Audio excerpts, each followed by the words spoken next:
আরো একটা দিন, হ্যাঁ বন্ধুরা, আরো একটা দিন পার হয়ে গেল। আর আপনারা যারা এখনো পর্যন্ত ঘর পাওয়ার আশায় বসে আছেন, তাদের জন্য চলে এলো একটি বিশেষ সুযোগ।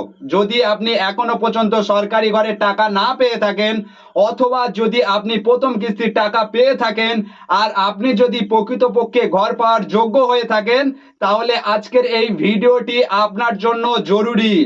যদি আপনি ঘরের টাকা পেতে ইচ্ছুক হয়ে থাকেন, আর আপনি যদি পশ্চিমবঙ্গে বসবাস করেন, তাহলে এই তথ্যটি জানা আপনার জন্য অত্যন্ত আবশ্যক। অতি শীঘ্রই ভিডিওটি কোনো মতে স্কিপ না করে একদম শেষ পর্যন্ত দেখবেন। আর বিস্তারিত জানার আগে আপনাদের কাছে একটা ছোট্ট রিকোয়েস্ট, ভিডিওটিকে অবশ্যই একটি লাইক করে জনসাধারণের সামনে শেয়ার করে দিন, কারণ আপনার একটা শেয়ারের মাধ্যমে অন্যরা এই বিষয়ে জানতে পারবে। চলুন দেখে নেওয়া যাক বিস্তারিত। তো বন্ধুরা, রাজ্যে বিজেপি সরকার ক্ষমতায় আসার ফলে এবার রাজ্যের গরিব ও মধ্যবিত্ত পরিবারদের জন্য রয়েছে দারুণ খুশির খবর। বিশেষ করে যারা এখনো পর্যন্ত ঘরের টাকা পাননি, এবং সেই সকল ব্যক্তি যারা প্রথম কিস্তির টাকা পেয়েও বর্তমানে ঘরের কাজ আটকে গিয়েছে বা আটকে রেখেছেন, তাদের জন্য রয়েছে দারুণ সুযোগ। হ্যাঁ, অথবা যারা এখনো পর্যন্ত কোনো রকম ঘরের টাকা পাননি অথচ সব দিক থেকে ঘর পাওয়ার যোগ্য, তাদের জন্য সুখবর।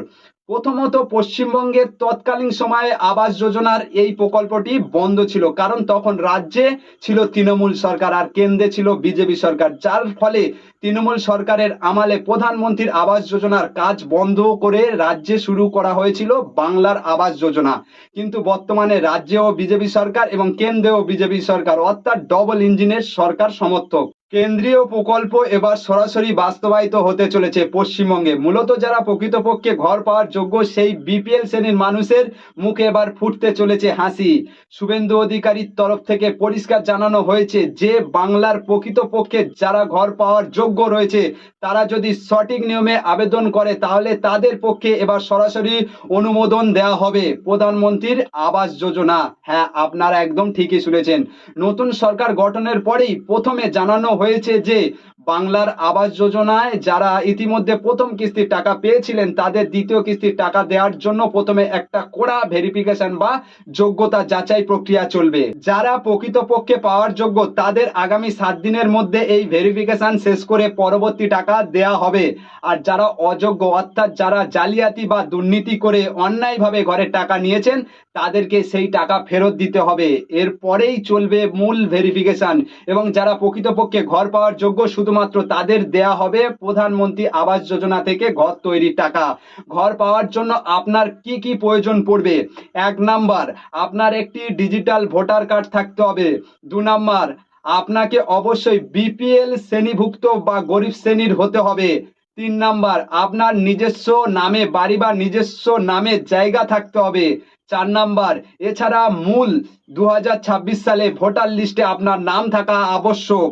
এরপরে যদি আপনি নিজে থেকে এই ঘরের জন্য আবেদন করতে চান, তাহলে আপনার সরকার আপনার পাশে রয়েছে। এর জন্য একটি বিশেষ হেল্পলাইন নম্বর চালু করা হয়েছে, যেখানে ফোন করে আপনি সরাসরি আপনার অভিযোগ বা আবেদন জানাতে পারবেন। সরকারি হেল্পলাইন নম্বরটি হলো 8282082820। এই নম্বরে কল করে আপনি আপনার অভিযোগ জানাতে পারেন যে আপনি প্রকৃতপক্ষে ঘর পাওয়ার যোগ্য। সামনে বর্ষা আসছে, অথচ আপনার থাকার মতো কোনো সঠিক বা পাকা জায়গা নেই। আপনি যদি ফোনে পরিষ্কারভাবে এই বিষয়টি উল্লেখ করতে পারেন, তাহলে পরবর্তী যে প্রসেস বা নিয়ম রয়েছে, সেটি ওনারা আপনাদের সরাসরি জানিয়ে দেবেন। আপনার ব্লক বা গাঁও থানা এবং আপনার গ্রামের নাম জেনে নিয়ে আপনাকে প্রকৃতপক্ষে আবেদনের প্রসেসটা ওনারা বলে দেবেন। ওই প্রসেস অবলম্বন করে আপনি খুব দ্রুত আবেদনের পরেই নিজের পাকা ঘরে পৌঁছতে পারবেন। আবাস যোজনা নিয়ে এই ছিল মূলত বিশেষ আলোচনা, যা আপনাদের কাজের সুবিধার জন্য আমরা উপস্থাপন করেছি। ভিডিওটি যদি আপনার ভালো লেগে থাকে, তাহলে অবশ্যই একটি লাইক করবেন, আপনার বন্ধু ও পরিবারের সঙ্গে শেয়ার করবেন। আর এমন গুরুত্বপূর্ণ খবর, জনস্বার্থের প্রতিবেদন এবং বাংলার প্রতিদিনের আপডেট সবার আগে পেতে আমাদের পাশে থাকুন। সবাই ভালো থাকুন, সুস্থ থাকুন। ধন্যবাদ।